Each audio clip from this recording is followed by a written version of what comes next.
بسم اللہ الرحمن الرحیم۔ السلام علیکم ورحمۃ اللہ وبرکاتہ۔ جامع مسجد دلی کے دروازے پر ایک فقیر بیٹھا بھیک مانگ رہا تھا۔ ایک انگریز وہاں مسجد کو دیکھنے کے لیے آیا۔ جامع مسجد کو انگریز دیکھنے کے لیے آتے جاتے تھے۔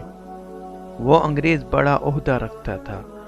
جب وہ اس فقیر کے پاس سے گزرا تو اس فقیر نے سلوٹ مارا تاکہ اسے کچھ دے جائے۔ چنانچہ انگریز نے اسے کچھ پیسے دے دیے۔ انگریز مسجد کے باہر کھڑے ہو جاتے ہیں جوتوں کی جگہ پر، مگر اندر داخل نہیں ہوتے۔ مسجد کے نقش و نگار اور عظمت ایسی ہوتی ہے کہ اللہ کے گھر کے سامنے انہیں سکون مل جاتا ہے۔ وہ انگریز مسجد کو دیکھ کر چلا گیا۔ معلوم ہوا کہ جس بٹوے سے پیسے نکال کر دیے تھے وہ بٹوا جیب میں نہیں ہے۔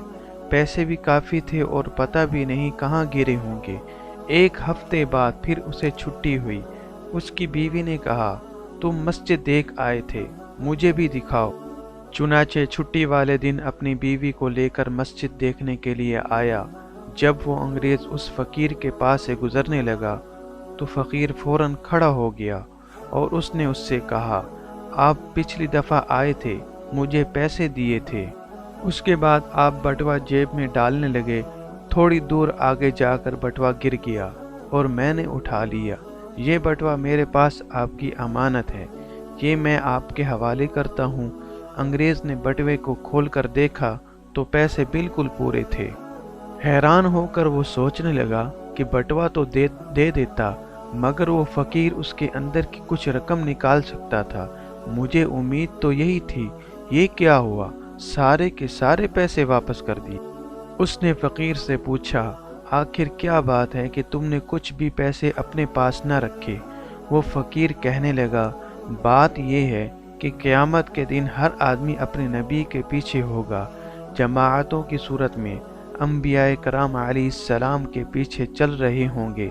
جب میں نے وہ بٹوا اٹھایا تو میرا جی تو چاہتا تھا کہ میں اس سے لے لوں، مگر مجھے خیال آیا کہ ہر کام اللہ کے سامنے پیش ہونا ہے۔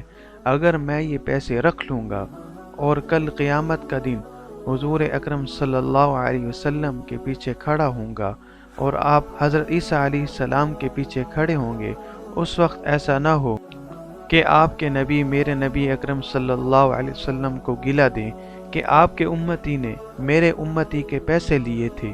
یہ سوچ کر میں نے اس میں کوئی خیانت نہ کی اور آپ کے پیسے میں نے آپ کو لوٹا دیے ہیں۔ کاش ہمیں دلی کے اس فقیر جیسی محبت بھی حضور صلی اللہ علیہ وسلم سے ہو جاتی۔ قوت عشق سے ہر پست کو بالا کر دے، قوت عشق سے ہر پست کو بالا کر دے، دہر میں اسم محمد صلی اللہ علیہ وسلم سے اجالا کر دے۔